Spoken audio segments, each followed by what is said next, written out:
ሰላም ጤና ይስጥልን አድማጭ ተመልካቾቻችን ሐምሌ 4 2018 ዓ.ም ላይ እንገኛለን። በሰዓት የተለያዩ የግንባር ዝርዝር መረጃዎችን፣ ወታደራዊ መረጃዎችን፣ ዲፕሎማሲያዊ መረጃዎችን በአጭሩ ወደ እናንተ አደርሳለሁ። እየተከታተላችሁ አብራችሁ እንድትቆዩ ነው በአክብሮት የምጋብዛችሁ።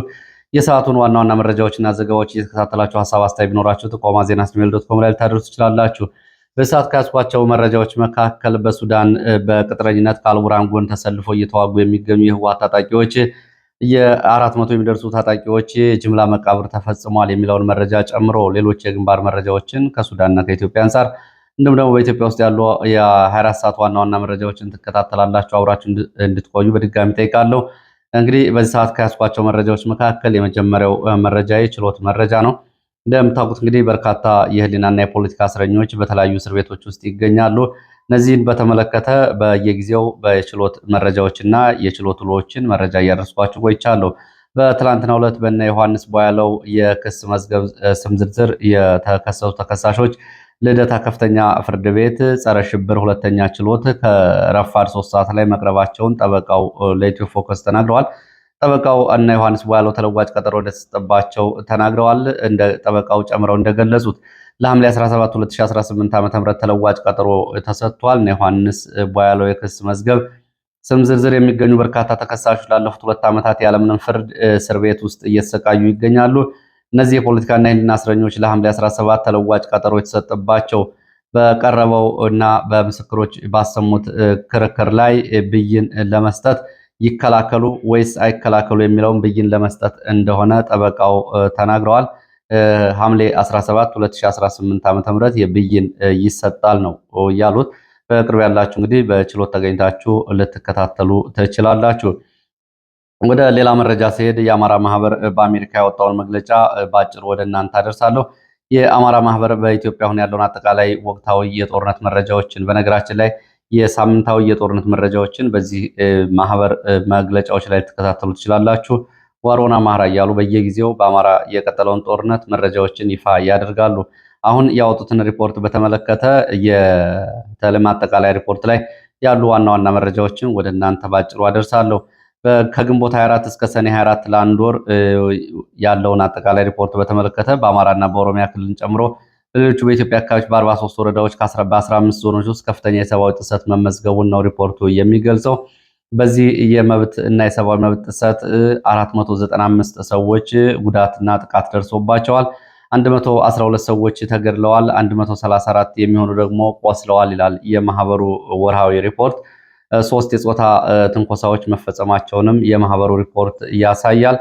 ከዚህ ባሻገር በ5 ወረዳዎች እና በ3 ዞኖች በተለይ በምስራቅ ወለጋና በአካባቢው የ8 በላይ ተከታታይ የአየር ጥቃቶች መፈጸማቸውን፣ የንጹሃን ህይወት መጥፋቱን፣ በርካታ ትምህርት ቤቶችና ተቋማት መውደማቸውን ሪፖርቱ ይዞ ወጥቷል። ዋና ዋና የጥቃት አጥፊዎችና ጥቁርነትን በተመለከተ ሪፖርቱ አብዛኛው ጥቃቶች በፌዴራልና በክልል ደረጃ ባሉ የአብይ አህመድ አገዛዝ የኦሮሞ ብልጽግና ፓርቲ ኦፒፒ የጸጥታ ኃይሎች የተፈጸመ መሆኑን ይገልጻል። እነዚህ የመንግስት አካላት መደበኛ ካልሆኑ የአካባቢው የታጠቁ ኃይሎች ጋር በመተባበር እነዚህን ጥቃቶች አድርሰዋል ይላል ማህበሩ። ከኦሮሞ ነጻነት ሰራዊት ኦነግ ሸኔ ጋር በመሆን ከትግራይ የሰላም ኃይል እና ከህወሓት ጋር በመሆን እነዚህን ጥቃቶች እንደፈጸሙ ነው ሪፖርቱ የሚገልጸው። በምስራቅ አርሲ የኦነግ ታጣቂዎች በፈጸሙት ጥቃት በርካቶች ተገድለዋል፣ በሺዎች የሚቆጠሩ ተፈናቅለዋል፣ መኖሪያ ቤቶችና የአምልኮ ቦታዎች ወድመዋል ብሏል። በሌላ በኩል በሰሜን ሸዋ ደራ በአካባቢው ባለስልጣናት የሚደገፉ የኦነግ ሸኔ ታጣቂዎች በፈጸሙት ጥቃት ከ45 በላይ ሲቪሎች ተገድለዋል፣ 63 ቤቶች በእሳት ጋይተዋል፣ ከብቶችን ተዘርፈዋል። እንዲሁም በጥቂት ቀናት ውስጥ ከ144 በላይ ሰዎች ታፍነው ተወስደዋል ብሏል። በዋገምራ ዞን የህወሓት ታጣቂዎች ሐሙሲት ተብሎ የሚጠራ ከተማ ላይ በፈጸሙት ከባድ ጥቃት 6 ሰዎች ስለመገደላቸውና 15 ሰዎች ስለመቁሰላቸው ሪፖርቱ ይዞ ወጥቷል። በሰሜን ሸዋ ወረጃ አርሶ ወረዳ የኦነግ ሸኔ ታጣቂ በህዝብ ማመላለሻ አውቶቡሶች ላይ በፈጸመው ጥቃት በርካታ ሰዎች ለግድያ እንዲሁም ደግሞ ለአፈና መዳረጋቸውን ሪፖርቱ ይገልጻል። በአቅራቢያው ያሉ የመንግስት የጸጥታ ኃይሎች ጥቃት ለማስቆም ጣልቃ አለመግባታቸውንም ሪፖርቱ ጨምሮ ይዞ ወጥቷል። በሌላ በኩል በራያ ቀጠናዎች አለማጣ፣ ራያ ባላ፣ ኮረምና ወፍላ ወረዳዎች በእነዚህ አካባቢ በህወሓት ታጣቂዎች የተፈጸሙ ግፍና ሰቆቃዎችንም ሪፖርቱ ይዞ ወጥቷል። በዋገምራ ዞን በአማራ ነዋሪ የሆኑና በእነዚህ አካባቢ የሚገኙ የአማራ ነዋሪዎች ላይ በዘፈቀደ ስር አፈና፣ ግዳጅ ወታደራዊ ምልመላ መፈጸሙን ሪፖርቱ በአሃዛዊ መረጃዎችና በስም ዝርዝር ይዞ ወጥቷል። በትግራይ ሰፋሪዎች አስተዳደርና መንበረ ሰላማ በተባለው ሃይማኖታዊ ተገንጣይ ቡድን ድጋፍ የኢትዮጵያ ኦርቶዶክስ ተዋሕዶ ቤተክርስቲያን የሃይማኖት መሪዎች ላይ ግድያ፣ አካላዊ ጥቃት መፈጸሙንም ሪፖርቱ ይዞ ወጥቷል። የጅምላ ፈሳና የቤተሰብ እስርን በተመለከተ በሪፖርቱ በግንቦት 24 እስከ ሰኔ 23 ባለው በአንድ ወር ውስጥ ብቻ ከ155 በላይ አፈናዎች ሲፈጸሙ 91 እስራቶች ያካተተ 19 ክስተቶች መመዝገባቸውን ሪፖርቱ ይዞ ወጥቷል። የመንግስት ኃይሎች ከፋኖ ጋር ዝምድና አላቸው በሚል ሙሉ ቤተሰብ አባላትን ህፃናትን ጨምሮ አፍነዋል። ባህር ዳር የ2 ዓመት ህፃንና የ5 ቤተሰብ አባላት አፈና፣ በወረይሉ የ11 ሰዎች አፈና፣ በአንኮበር ወረዳ መሃል ወንዝ ቀበሌ እንደዚሁ አፈናዎች መፈጸማቸውን ሪፖርቱ በስም ዝርዝር ይዞ ወጥቷል። በአንኮበር የታፈኑትን በተመለከተ ወይዘሮ ይማልዱ ሸዋን እንዲሁም ደግሞ እናት አቶ ሚንዳ በላይነህ፣ ልጅ አቶ ሽመልስ በላይነህ፣ ሌላ የቤተሰብ አባልና ልጅ አቶ ሙላቱ በቀለን ጨምሮ እነዚህ ዘመድ በአንድ ጊዜ የታገቱ እና የታፈኑ ሰዎች ናቸው። ከሃይማኖቶች ጋር በተያያዘ በምስራቅ አርሲ ለተጎዱ ወገኖች ፍትህ የጠየቁ አካላት በጎንደር በአዲስ አበባና በሌሎች የኢትዮጵያ አካባቢዎች መታሰራቸውንም ወርሃዊ ሪፖርቱ ይዞ ወጥቷል። ለምሳሌ ጋዜጠኛ ሳልሳዊት ባይነሳኝ ከመኖሪያ ቤቷ ተይዛ ከ2 ሳምንት እስር በኋላ ተለቃለች። ዘመነ ሀብቱ በጎንደር፣ መርጌታ በትረ ማርያም አበባውና ዲያቆን ዘላለምን ጨምሮ በተለያዩ አካባቢዎች ዲያቆን ቤኒ ዘጭርቆስ በአዲስ አበባ መታሰራቸውን ሪፖርቱ ይዞ ወጥቷል። ከምርጫ ማግስት እየተከተለ ያለ ጭቆናና ብሔራዊ አደጋ ነው በሚል እንግዲህ ከምርጫ በኋላ ያለው ሁኔታ በተመለከተ በሀገሪቱ ነፃ እና ፍትሐዊ ምርጫ አልተካሄደም። አብዛኛው የአማራ ክልል ምርጫ ባይኖርም በተወሰኑ ቦታዎች ነዋሪዎችን በማስገደድ ከስራ በማባረር ዛቻ በመፍጠር የገንዘብ ቅጣትና ማስፈራሪያ ወታደራዊ ጫናዎችን በማድረግ የምርጫ ካርድ እንዲቀበሉ ስለመደረጋቸው ስለ ምርጫው ባወጣው ሪፖርት ገልጿል።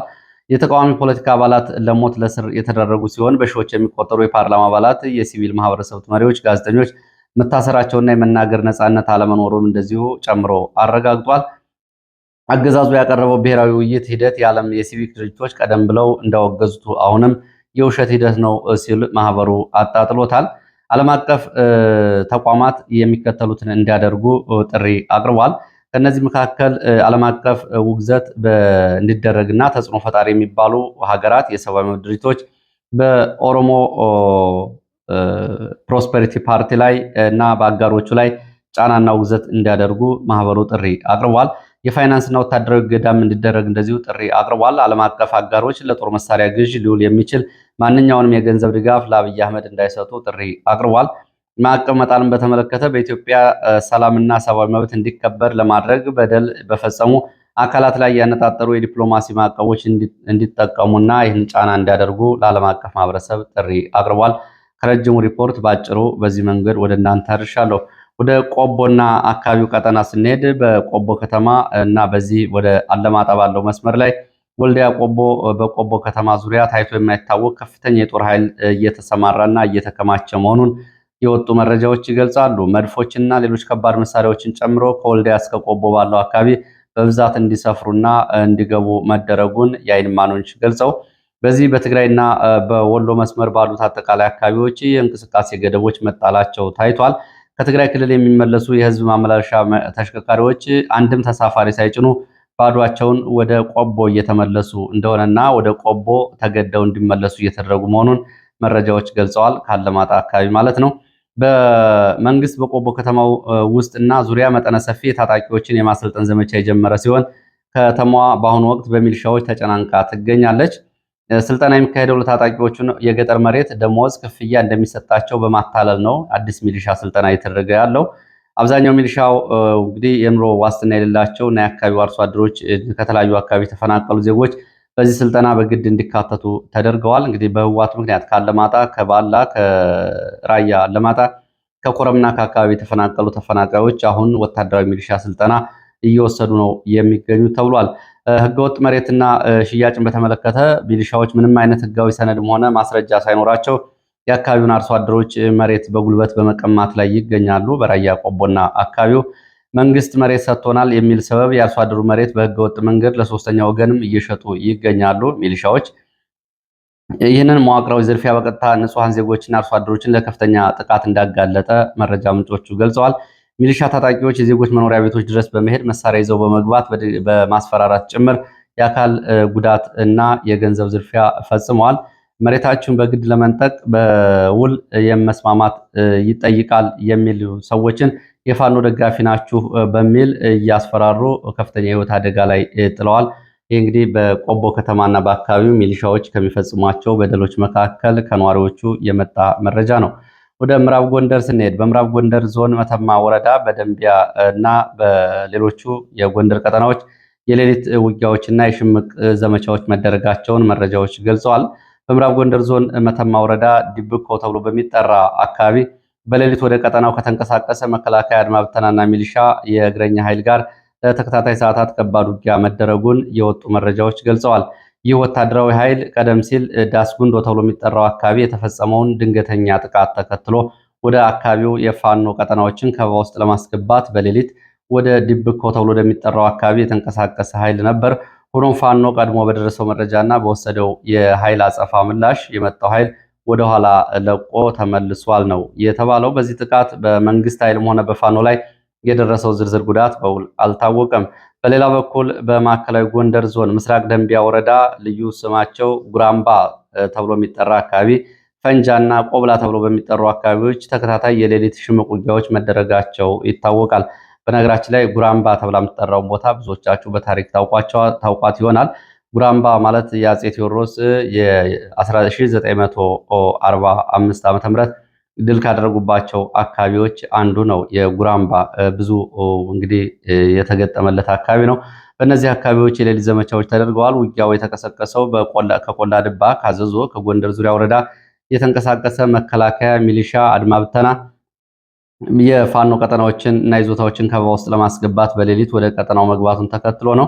ለተከታታይ ሰዓታት በቆየው በዚህ ከባድ ውጊያ የፋኖ ኃይሎች ያጸፋ ምላሽ የሰጡ ሲሆን በፋኖ በኩል 4 የመስዋዕትነት 2 ቀላልና ከባድ ቁስለኛ ሲሆን በመከላከያና ሚሊሻ በኩል ከፍተኛ ጉዳት ደርሷል። የሬጅመንት አዛዥን ጨምሮ በቁጥር ያልታወቁ ከፍተኛ ሰብአዊ፣ ቁሳዊ፣ ወታደራዊ ኪሳራ ደርሷል ሲሉ የአካባቢ የመረጃ ምንጮች ገልጸዋል። በተመሳሳይ በሰሜን ወሎ ዞን ደጋማ አካባቢዎች በላስታና በደቡብ ጎንደር አዋሳኝ አካባቢዎችም እንደዚሁ ወታደራዊ የሌሊት የሽምቅ ዘመቻዎች እና የእግረኛ እንቅስቃሴዎች ዛሬ እየተደረጉ መሆናቸውን የሚገልጹ መረጃዎች ወጥተዋል። በሰሜን ወሎ ዞን ደጋማ አካባቢ በሚገኘው ጋዞ ወረዳ በተለይ ቢጦይ እስከ ቀይ አፈር ባለው ቀጠና ከሌሊቱ 10 ሰዓት ጀምሮ በአካባቢው የሽምቅ ውጊያ ሲደረግ አድሯል። በተለይ ከጋዞ ወረዳ ጀባ እና ቀይ አፈር ተብሎ በሚጠሩ 2 አካባቢዎች በሌሊት የተንቀሳቀሰው መከላከያ አድማ ብተናና ሚሊሻን ተከትሎ በአካባቢው እስከ ረፋድ 3 ሰዓት ድረስ የቆየ ተኩስ እንደነበር የመረጃ ምንጮች ገልጸዋል። እስከ ማለዳ በቀጠለው የጀባና ቀይ አፈር ውጊያ በሁለቱም በኩል የጉዳቱን መጠን በተመለከተ በውል ለማወቅ እንዳልተቻለ ተገልጿል። በተመሳሳይ በዚሁ በላስታ ደጋማው አካባቢ ጣፋይላማይ ተብሎ በሚጠራና በአጎራባች የግዳን ወረዳ አካባቢዎች ዛሬም 3ኛ ቀኑን የቀጠለ የሌሊት የሽምቅ ዘመቻና ውጊያዎች መደረጋቸው ታውቋል። ይህንን በተመለከተ የደረሰው ዝርዝር ጉዳት ግን በውል አልታወቀም። በሌላ በኩል በደቡብ ጎንደር ዞን በጉና ቀጠና በሚገኘው ላይጋይንት ወረዳ ተጨማሪ ኃይል ስምሪት ዛሬ እየተደረገ መሆኑን መረጃዎች ገልጸዋል። ምንጮቹ እንዳመለከቱት ከክምር ድንጋይና አገረገነት አካባቢዎች ወደ ሌላኛው ግንባር ተጨማሪ ወታደራዊ ኃይል የማንቀሳቀስ ስራ ዛሬ እየተደረገ ይገኛል። ይህንን ተከትሎ በአካባቢው ውጊያ ሊቀሰቀስ ይችላል የሚል ስጋት አለ። ባለፈው ሳምንት በዚህ ቀጠና በተደረገው ውጊያ ወደ ሀገረ ማርያም ከተጠራ ዳሞት ወደ ሀገረ ማርያም ከፍተኛ ሰብአዊ፣ ቁሳዊና ወታደራዊ ኪሳራ መድረሱ ይታወቃል። በከባድ መሳሪያ ድብደባ ጭምር በአካባቢው መኖሪያ ቤቶች ላይ ጉዳት መድረሱን ነው መረጃዎች የገለጹት። ወደ ህወሓትን የተመለከቱ መረጃዎችን ሳስከትል በሱዳን እየተካሄደ ባለው ውጊያ ላይ የተሳተፉ የህወሓት የአርሚ 70 አንደኛ ኮር አዛዥ በመገደላቸውን የመረጃ ምንጮች ገልጸዋል። ከዚህ ከተገደለው የኮር 1 አዛዥ ባሻገር ሌሎች የኮር አዛዦች ቆስለዋል ነው የተባለው። በኩርሙክ ከአልቡርሃን ጎን ሆነው በቅጥረኝነት ውጊያ የሚታወቁት አንደኛ ኮር አዛዥ በስም ይታወቃሉ። ከታጣቂዎቹ እንደዚሁ በቁጥር ያልታወቁ በርካታ ታጣቂዎች ተገድለዋል። 3 ከፍተኛ የኮር አዛዦች እና በቁጥር ካልታወቁ ታጣቂዎች ጋር ቆስለዋል። እንግዲህ በኢትዮጵያና ሱዳን ድንበር አቅራቢያ በምትገኘው ኩርሙክ ከተማ በነበረው ከባድ ውጊያ የቆሰሉ የህወሓት ታጣቂዎች በብሉ ናይል ግዛት ከተሞች ሕክምናቸውን እየተከታተሉ እንደሆኑ ዛሬ የወጡ መረጃዎች ይገልጻሉ። ሰሞኑ ውጊያ ላይ የነበሩ ታጣቂዎች ሕክምና ላይ ቢሆኑም ጉዳት የደረሰባቸው አዲስ ተጨማሪ የህወሓት ታጣቂዎች ወደዚሁ ቀጠና እንቅስቃሴ የተደረገ መሆኑን መረጃዎች ገልጸዋል። በግንባር የቆሰሉ የህወሓት ታጣቂዎች በአሁኑ ወቅት አንደርፋ እና ሪሴርስ ተብሎ በሚጠሩ የብሉ ናይል ግዛቶችና ደማዚን አካባቢ ሕክምና እየተከታተሉ እንደሆነ ለማወቅ ተችሏል። በዚህ የከባድ አካል ጉዳት የደረሰባቸው ደግሞ ደማዚን ወደሚገኝ ሕክምና ማዕከል ገብተዋል። ሕክምና ላይ እንደሚገኙ የገለጹት የመረጃ ምንጮች ከዚህ ቀደም ከአልቡርሃን ጎን ሆነው ሲዋጉ ከነበሩ የህወሓት ታጣቂዎች መካከል 400 የሚሆኑ ታጣቂዎች ሲንጃ ተብሎ በሚጠራ ቦታ ማለቃቸውን መረጃዎች ገልጸዋል። በዚህ ሲንጃ ተብሎ በሚጠራ ቦታ የተደመሰሱ የህወሓት ታጣቂዎች ከአንድ ዓመት በፊት ነው የሆነው። እንደ መረጃ ምንጮቹ ከሆነ በዚህ ቦታ የተገደሉ የህወሓት ታጣቂዎች ሲንጃ ተብሎ በሚጠራ ቦታ የጅምላ ቀብር ስነስርዓት ተፈጽሟል ነው የተባለው። ይህ በእንዲህ እንዳለ የአርሚ 13 እና የአርሚ 7 አባላት ወደ ኩርሙክ ግንባር ተጨማሪ ወታደራዊ ዘመቻ ለማድረግ ከአልቡርሃን ጎን ሆነው እየተንቀሳቀሱ ነው የሚገኙት።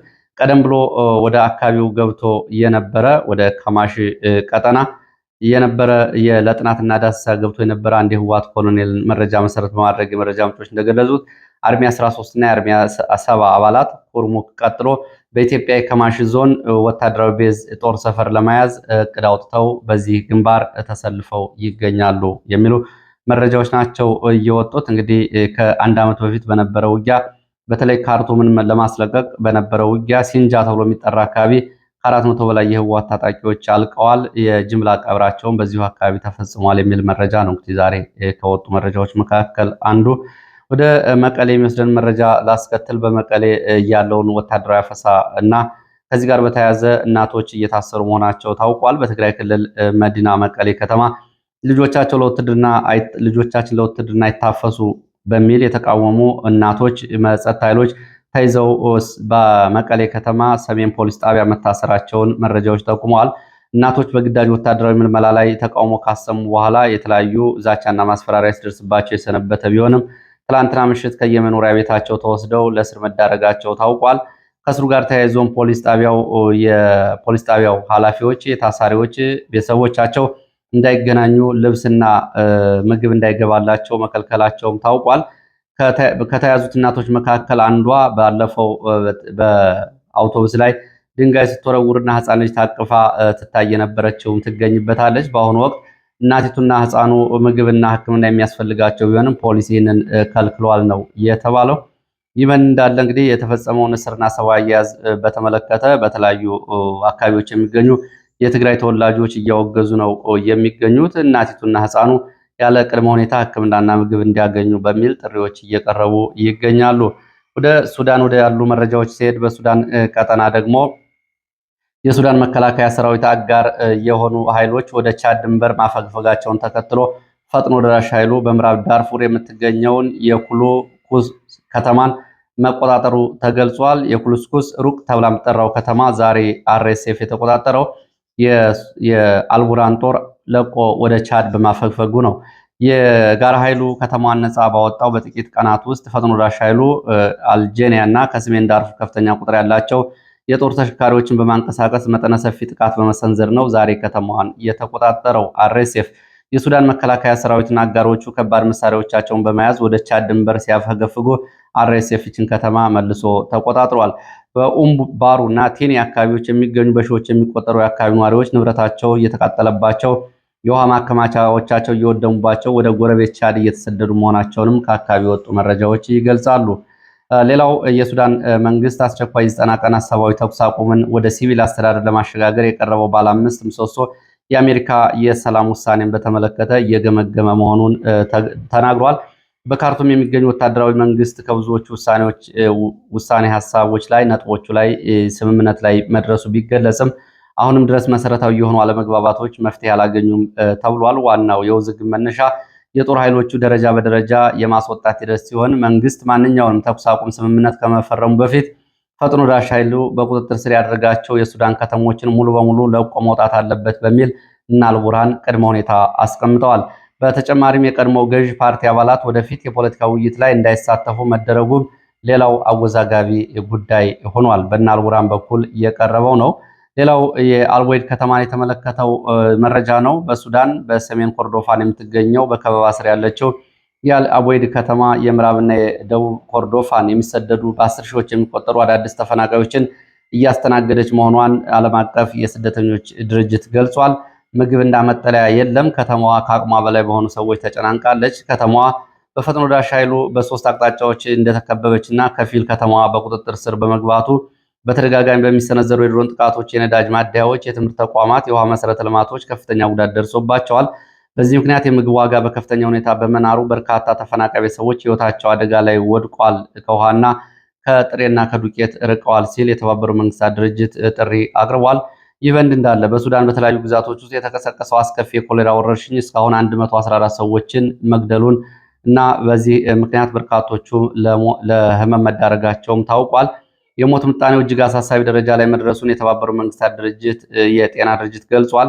እንደ ተባበሩት መንግስታት የጤና ድርጅት ሪፖርት ከሆነ በዳርፉርና ኮርዶፋን አካባቢዎች የበሽታው ስርጭት የዝናብ ወቅትን ተከትሎ በከፍተኛ ሁኔታ ጨምሯል። በአሁኑ ወቅት የወረርሽኙና ምጣኔ 13.7 በመቶ የደረሰ ሲሆን ይህ ማለት እንግዲህ ከተያዙ 100 ሰዎች 14ቱ ይሞታሉ እንደማለት ነው። የኮሌራ በሽታ መደበኛ የሞት ምጣኔ ከ1 በመቶ በታች ጋር ሲነጻጸር በሱዳን ያለው እጅግ ከፍተኛ ነው ተብሏል። የተባበሩት መንግስታት ድርጅት እንግዲህ በሌላ አካባቢ ኮሌራ የመግደል አቅሙ 1 በመቶ በታች ሲሆን በሱዳን ግን 14 በመቶ ደርሷል። የዓለም ጤና ድርጅት በአልቦይድ ከተማ የሚገኙ የሕክምና ተቋማት ከአቅማቸው በላይ በሽተኞች መጥተውባቸዋል። ለሱዳን የቀረበው 167 ሚሊዮን ዶላር አደጋ ጊዜ በአስቸኳይ ካልተገኘ በሱዳን ውስጥ ከፍተኛ በዓለም ላይ ታይቶ የማይታወቅ ሰብአዊ ቀውስ ይከሰታል ብሏል። ከጠየቀው 167 ሚሊዮን ዶላር ውስጥ እስካሁን ድረስ ያገኘው 10 በመቶ እንደማይበልጥ የተባበሩት መንግስታት ድርጅት ባወጣው ሪፖርት ገልጿል። ከአገር ውስጥ መረጃዎች እስከ ጎረቤት ሀገር ሱዳንን የተመለከቱ አጫጭር መረጃዎች እነዚህን ይመስላሉ። ስለተከታተላችሁ በእጅጉ አመሰግናለሁ። በሌላ ተመሳሳይ መርሃ ግብር እንገናኛለን። መልካም ጊዜ